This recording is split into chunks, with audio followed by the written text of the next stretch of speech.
On a day many associate with superstition, I wanted to look at a monster that may have grown from something real. Friday the 13th is a date people quietly distrust. And as for the number 13 itself, airlines skip it in seat rows, hotels avoid the floor number, and conversations tilt just slightly toward misfortune. But sometimes it isn't a number that unsettles us. Sometimes it's something familiar just seen in the wrong place. Long before Sherlock Holmes chased a spectral hound across Dartmoor, East Anglia already had its own. They called it Black Shuck. Across Suffolk and Norfolk, along marsh roads and wind-cut coastlines, stories spread of a great black dog. In a landscape where the sky feels larger than the land, where mist flattens distance, where a figure at the edge of sight can seem almost unreal. It was said to be enormous, coal dark, shaggy, with eyes bright enough to be remembered as burning.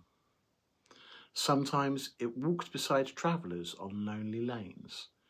Sometimes it stood near churchyards. And sometimes it vanished without sound. It did not always attack. More often it simply appeared. And that was enough. Dogs in British folklore are rarely neutral. They guard gates, they watch thresholds, and they linger at crossroads. Across Europe, black dogs in particular have been linked with the underworld, with spirits and liminal places where one world brushes against another. But dogs are also companions. They share our homes. They sit beside our fires. They wait at our doors. A wolf is wild. A dragon is impossible. But a dog stands at the boundary between wild and domestic, between loyalty and teeth, which makes it the perfect shape for a story about something that walks between worlds. There's also an older belief that deepens this story. In parts of Britain and Northern Europe, it was said that when a churchyard was consecrated, a spirit guardian should protect the ground. Sometimes that guardian was imagined, and sometimes, according to scattered accounts, a live animal, often a black dog, was buried within the boundary so that its spirit would remain. This wasn't intended as cruelty, but as real protection, a life given to guard the dead, to guard the threshold, to keep out the devil, which they thought was a very real threat. And as we'll discover shortly, maybe it was. Over time, protectors in folklore often become omens. If a community is taught that a black dog walks the edge of the graveyard, is it surprising that one day someone sees it?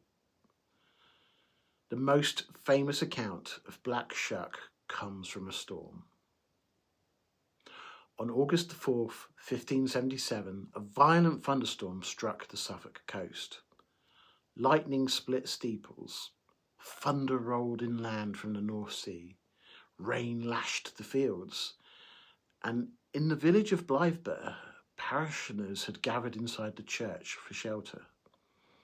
According to a pamphlet published later that year by the clergyman Abraham Fleming, a great black dog burst through the doors as lightning struck the building. It ran down the nave. 2 people, a man and a young boy, were reportedly killed as it passed between them.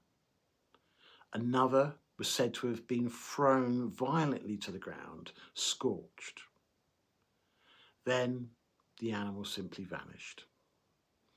The church still stands today, Holy Trinity Church, and visitors are shown the dark marks on the old wooden doors, said to be the creature's claws burned into the grain. But Blythburgh was not the only place affected that day. In nearby Bungay, at St Mary's Church, accounts describe a similar black dog appearing during the same storm. There, too, parishioners were said to have been killed.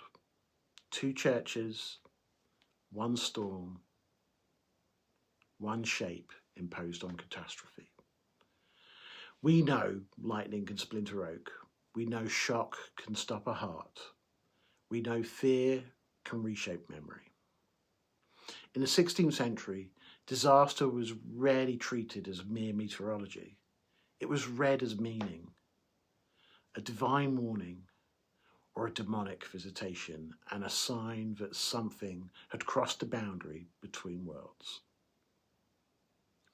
Whether a dog ran through those churches or not, something happened that day. People were recorded as having died. Lightning struck, and in the aftermath, the storm was given a form. 4-legged, black, and moving between the living and the dead. Centuries later, in The Hound of the Baskervilles, Arthur Conan Doyle sent Sherlock Holmes into the fog of Dartmoor in pursuit of another spectral hound. But Doyle did not invent the idea. He inherited it. The black dog was already walking Britain's lanes long before it stepped onto that page. And in Doyle's version, as in many older tales, the explanation is ultimately human. The supernatural recedes, but the feeling remains. In most accounts, Black Shuck does not attack, it just appears. And those who see it are later said to suffer misfortune in the form of illness, loss, or even death. But when tragedy comes, there is a human tendency to search backward for warning. A shadow becomes prophecy. A stray dog glimpsed at dusk becomes an omen remembered in hindsight. Our minds are simply not comfortable with randomness. They much prefer narrative. Which brings us back to superstition, to days given weight by story, to numbers layered with inherited meaning, and to a black dog walking across open land in gathering mist. Perhaps Black Shuck endures not because it is monstrous, but because it is familiar.